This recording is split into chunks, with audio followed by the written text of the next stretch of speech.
Hello everyone, welcome back. In today's video, I'll share how to cook egusi soup like a pro. If you're looking to get a lumpy or chunky egusi, then you should watch till the end. You're going to start by seasoning your meat. I'm using goat meat. Use any meat of your choice. I have gone in with some seasoning, salt, some chili pepper for a bit of heat, and some chopped onion. I'm going to stir this around, cover and let it steam for about 20 minutes before I add water.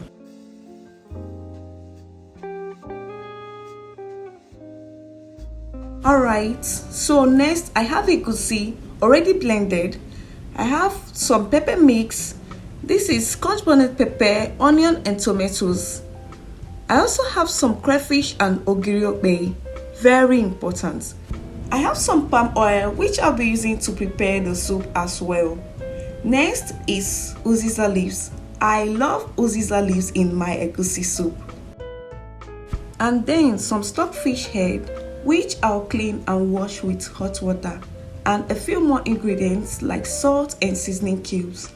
20 minutes later, I'll check on the meat, and as you can see, it has released some of its natural juice. You can let this cook some more so that the juice can dry back into the meat if you have the time, alright? So next, I'm going to go in with some washed stockfish head, already cleaned. So I'll add a bit of water, the same level with the protein, cover and continue cooking.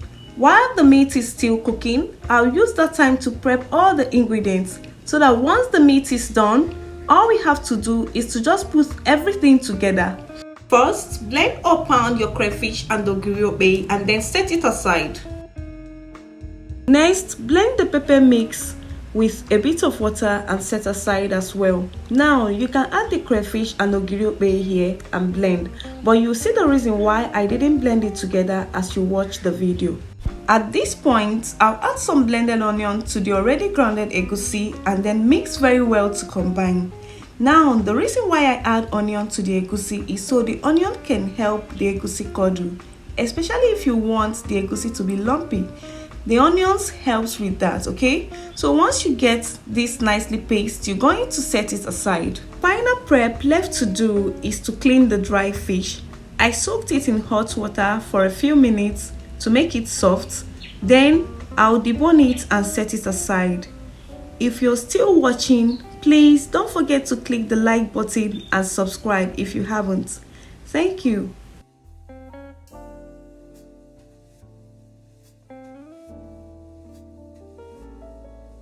"30 to 40 minutes later, I checked on the meat, and as you can see, it's already getting really soft. So I'll scoop it out of the stock now and save the stock cause we'll need it later. If this is your first time here, thank you for clicking to watch today's recipe. Please don't forget to subscribe, turn your bell notification on so you'll be among the first to know anytime I upload a new video. To my returning subscribers, thank you for always coming back to watch.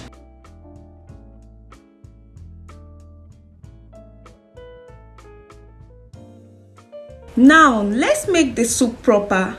Add some palm oil in a pot and then let it heat up. No bleaching please. Once it is hot, go in with the egusi just like this. Make it into lumps like this and drop in the oil. Make sure the oil is not too hot so it's not bleaching by the time the egusi is fried. I'm trying to fry the egusi first before frying the pepper mix. It allows the egusi to actually fry.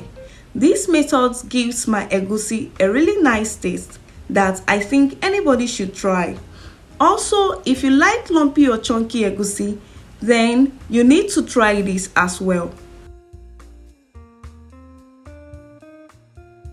Continue to fry on a low or medium heat so that it doesn't burn until it becomes crumbly just like this.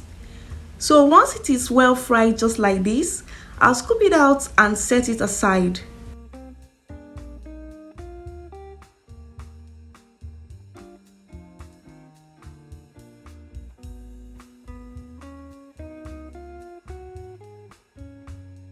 In that same pot, I'll go in with a little more oil and then add our pepper mix, which includes scotch bonnet pepper, onion and tomatoes. Also add half of the blended crayfish and Okpei that we blended earlier. Go in with some seasoning and our washed dry fish. Stir, cover halfway through and allow to start frying. Stir often so it doesn't burn until the oil floats to the top. 15 minutes later, I checked on it and you can see the oil already floating to the top, which indicates that the pepper mix is well fried. And you can see the pot wasn't burning because I kept stirring quite often. At this time, I'll go in with the meat stock that we saved. Add the meat stock and then taste and adjust seasoning if necessary. Cover and bring to a boil. Next, you can go in with the fried egusi. Once you add the egusi, you can now determine if you need more water or not. Remember, egusi can drink up water. Once you add the egusi, you can now decide if you add more water or not. At this time, I'll go in with our already cooked goat meat and stockfish. Mix well to combine and add the uziza leaves as well. I'm adding the uziza leaves now because uziza leaves is more of a herb and should be cooked to allow it to release all of its beautiful taste and aroma into the soup. Once I add the uziza leaves, I'll stir very well to combine and then cover and allow it to simmer for about 5 to 7 minutes. 5 minutes later, I opened up my pot and the aroma in my kitchen was everything it should be and more. It filled everywhere. I'm going to give this a gentle stir. You can see the lumps are still intact. Now stir and make sure everything is well combined before I'll go ahead to finish it up with some ugu leaf and the remaining blended crayfish and Okpei that I saved earlier. Adding that last, it kind of revives everything again and makes it taste so delicious. And our soup is ready. I'll stir this in, let it simmer for 30 seconds before taking it off the heat.